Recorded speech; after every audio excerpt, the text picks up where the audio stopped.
Estimado profesor, en esta ocasión, junto con mi compañero Gonzalo Garretón y yo, Karin Robledo, haremos presentación de nuestro proyecto 2, que consiste en métodos de proyección PCA y PLS. En este caso, se analizarán datos correspondientes a las variables de una planta de flotación de mineral de cobre, que cuenta con un total de 37 variables, enumeradas en la figura. Se analizará la relación entre las variables para el mineral de 1 de la base de datos. Este conjunto de datos consiste tanto en valores obtenidos directamente de planta como también valores de diseño, donde se consideran datos normales los que presentan una recuperación entre 84 y 88,7% para planta y 75 y 80% para los datos simulados. En primera instancia, se ingresa el conjunto de datos de la planta normalizados en el programa PLS Toolbox para verificar que no se presenten datos inconsistentes. Se generará un modelo con la totalidad de los datos, el cual se describe con 8 componentes principales que explican casi el 80% de la variabilidad total de los datos medidos y con un valor propio cercano a 1, como se muestra en la figura. Se verifica que el valor de Q residual y T cuadrado de Hotelling no excede el 50% del límite del estadígrafo, y en este caso se presenta que no existe ningún valor inconsistente. Para realizar el modelo PCA se dividen los datos en 70% de calibración y 30% de validación. Se observa que solo existe un dato que excede el límite Q. Aún así, esto está dentro del criterio. De esta forma, se acepta el modelo PCA. Es posible analizar la contribución de los componentes principales en cada una de las variables.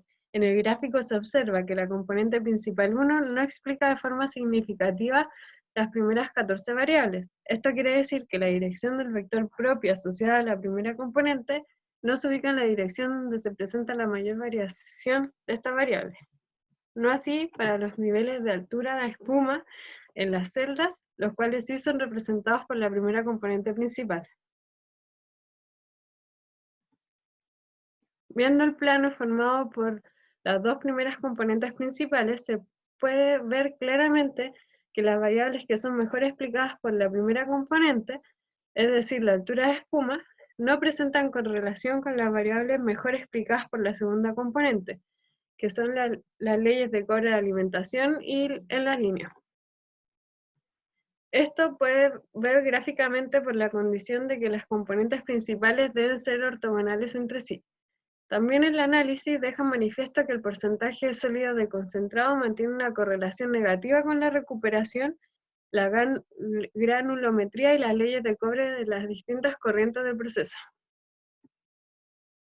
Para el uso del modelo se genera un set de 3 datos anormales y se obtiene que las muestras sobrepasan el límite Q residual y una de ellas también sobrepasa el límite de T cuadrado de Hotelling. Por lo tanto, para las muestras 18 y 19 encerradas en azul, se concluye que hay una falla de instrumentación en la planta, dado a una causa especial de funcionamiento de los equipos utilizados en la medición o monitoreo de las variables. La muestra 17, encerrada en rojo, sobrepasa los límites de los estadígrafos. Esto se traduce a que no se puede dar diagnóstico de qué tipo de falla corresponde a la desviación de la muestra. Para conocer qué variable contribuye significativamente a la falla y en qué sentido hay que moverlas para remediar el problema o que el instrumento necesita una recalibración, se observa que para la muestra 18, la variable de recuperación es fundamental para arreglar la falla, y en la muestra 19, la profundidad de espuma en la celda 1 en la línea 1. En la muestra 17, el flujo de alimentación como el porcentaje de sólido en esta contribuyen a la falla en la planta.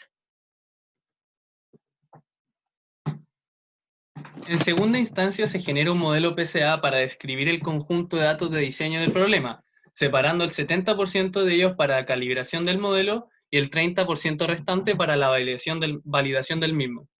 Se eligieron bajo los mismos criterios utilizados anteriormente, que las componentes principales que se usarán para la representación de la variabilidad son dos: Además, esto confiere la facilidad de analizar tanto los scores como los loadings de manera completa en un plano. Se verifica que ninguno de los datos de diseño dentro del rango de normalidad excede alguno de los límites impuestos por los estadígrafos. Luego, no existe ningún outlier entre estos datos, y por tanto se sigue con la revisión del modelo. Añadiendo los datos de calibración, se nota tampoco que ninguno traspasa los límites impuestos por los estadígrafos a un 95% de confiabilidad. En la misma tabla se pueden ver estos datos. El gráfico de varianza capturada evidencia que todas las variables después de la número 14 son representadas en su totalidad por la componente principal 1. Es decir, todas varían en la dirección de esta componente. Todas las demás variables son representadas de mejor manera por la componente 2, exceptuando la variable 1, la 4, la 6 y la 13, que requieren de más componentes principales para poder explicar de mejor forma su variabilidad.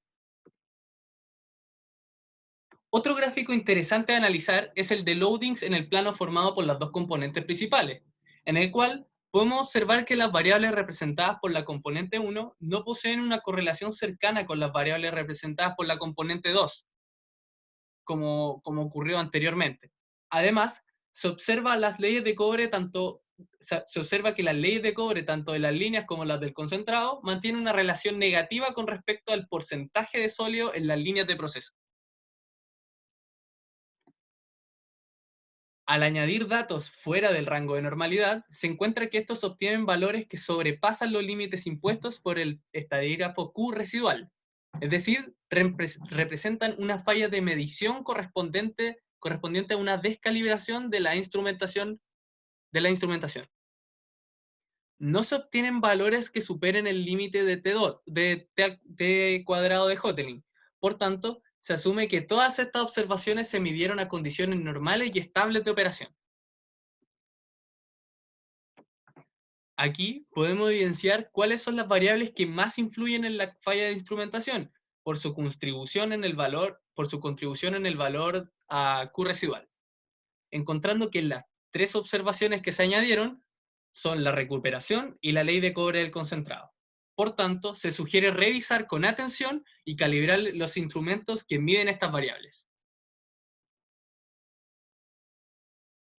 Por último, se realizó un análisis de sensibilidad de la recuperación, que es la variable que aporta el mayor grado al valor del estadístico Q. Se puede notar que a medida que la recuperación se aleja de la condición normal, definida entre 75 y 80%, el valor del estadístico Q se dispara en una curva muy pronunciada, alejándose del valor límite impuesto. A continuación, se hará uso del método de proyección PLS para poder realizar una regresión para poder estimar la ley de cobre de concentrado y la recuperación para mediciones futuras, es decir, ahorrándonos medir físicamente estas variables. Se utilizará el mineral D2 como set de datos a analizar, dividiendo la base de datos del perfil en tres estados, tanto en ascendente, parejo y descendente. En primer lugar, se utiliza la totalidad de los datos, donde se eligen 4 variables latentes para representar este conjunto de datos. Se usó como criterio que el valor del test de validación cruzada sea pequeño para ese número de variables latentes escogidas y que se pueda capturar como mínimo un 80%. Cabe destacar que en todos los casos de análisis de regresión de PLS no se encontraron datos que superaran los límites de estadígrafos Q y T cuadrado, por tanto se obviarán aquí. Las variables latentes que se escogieron para este caso vendrían siendo 4. Al revisar el modelo obtenido, se puede encontrar que la curva ajustada no está tan cerca de tener una pendiente unitaria, y además que existen varias aglomeraciones o clusters de datos a lo largo de la recta ajustada. Esto incide en el comportamiento de los residuos, los cuales generan una tendencia a lo largo del experimento, incumpliéndose el supuesto de la no aleatoriedad. Se puede notar, además, en el gráfico de VIPS, que las variables que aportan una mayor cantidad de información al modelo son la ley de cobre de la alimentación y el porcentaje de sólidos del concentrado, mientras que las que menos aportan son las que corresponden a los niveles de espuma dentro de las celdas de flotación. En el caso de la regresión para la estimación de la recuperación, se tiene una pendiente que se ajusta un poco mejor a la forma de los datos y además mantiene una distribución más homogénea a lo largo de esta. Sin embargo, se pueden encontrar tendencias en los residuos como la existencia de muchos puntos consecutivos sobre o bajo la media, lo cual es síntoma de un modelo que no es correcto estadísticamente. El gráfico de BIP otra vez nos indica que las variables más y las menos importantes vendrían siendo las mismas que anteriormente. Luego se analizarán los datos que poseen un perfil ascendente de nivel de espuma en las celdas de flotación, donde observando el valor del test de validación cruzada y el gráfico de variación capturada, se eligen tres variables latentes para describir este set de datos, capturando así una varianza mayor al 90% tanto para el bloque X como para el bloque Y. El modelo de regresión para la ley de cobre muestra una curva que se ajusta de mejor forma a los datos medidos, ya que posee una pendiente más cercana a la unidad que la obtenía anteriormente. Pero nuevamente se presentan estos clusters o aglomeraciones, dando un indicio del mal comportamiento o lejano del comportamiento ideal de los residuos, lo cual se verifica cuando miramos su gráfico, identificando una clara tendencia a lo largo de la experimentación, donde los residuos suben de la media y luego bajan y así sucesivamente. El gráfico de BIP entrega nuevamente que las variables que aportan mayor información al modelo son nuevamente la ley de alimentación y el porcentaje de sólidos del concentrado.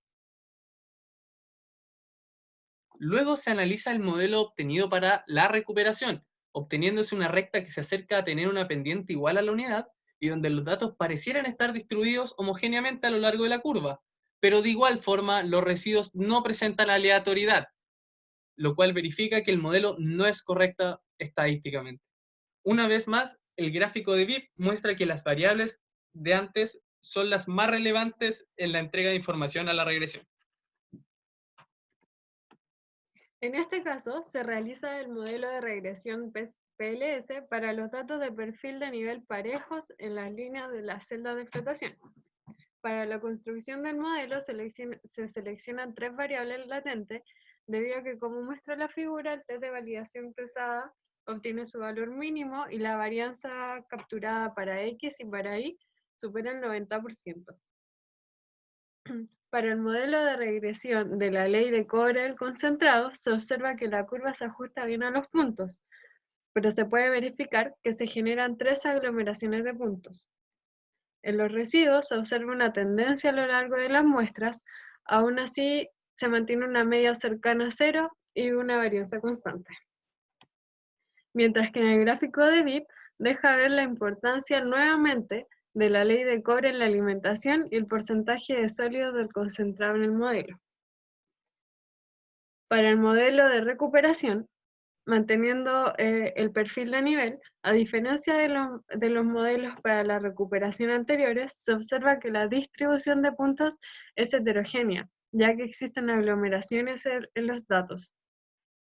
Los residuos en la gráfica presentan una tendencia a lo largo del experimento, dando que esto el modelo no es estadísticamente correcto, siendo las variables que entregan más información nuevamente, como se ve en el gráfico de BIP, la ley de cobre de la alimentación y el porcentaje de sólido en el concentrado.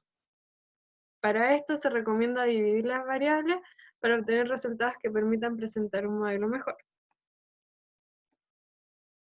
Finalmente, utilizando los datos de perfil descendente en las celdas de flotación, se genera un modelo con tres componentes latentes, capturando el 90% de la varianza tanto en el bloque X como en el bloque Y. En el modelo de ley de cobre concentrado para los datos descendentes, la pendiente de la recta ajustada muy cercana a la unidad. Sin embargo, existen aglomeraciones de datos a lo largo de la recta, siendo un mal indicio del comportamiento de los residuos. Y queda demostrado en el gráfico que en los residuos se nota que existen puntos consecutivos sobre y debajo de la media. En los VIP se ve que las variables fundamentales en el modelo son la ley de cobre, en la alimentación y el porcentaje de sólidos en el concentrado. Por tanto, el modelo no es estadísticamente correcto. Para el modelo de regresión PLS de recuperación, se obtiene un buen ajuste de los datos experimentales y en los residuos se verifica que el modelo puede describir de buena forma el set de datos que mantiene un perfil descendente. En los VIP, las variables nuevamente relevantes son la ley de cobre de la alimentación y el porcentaje de sólidos de la línea de concentrado.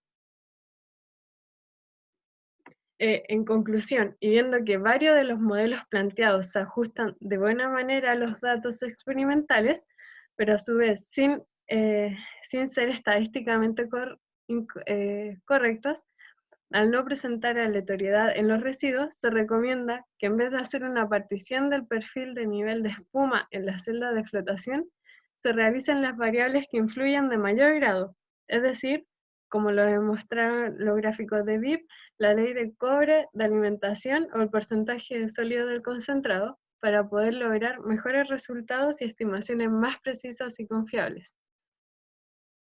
Con esto hemos terminado nuestra entrega del proyecto 2.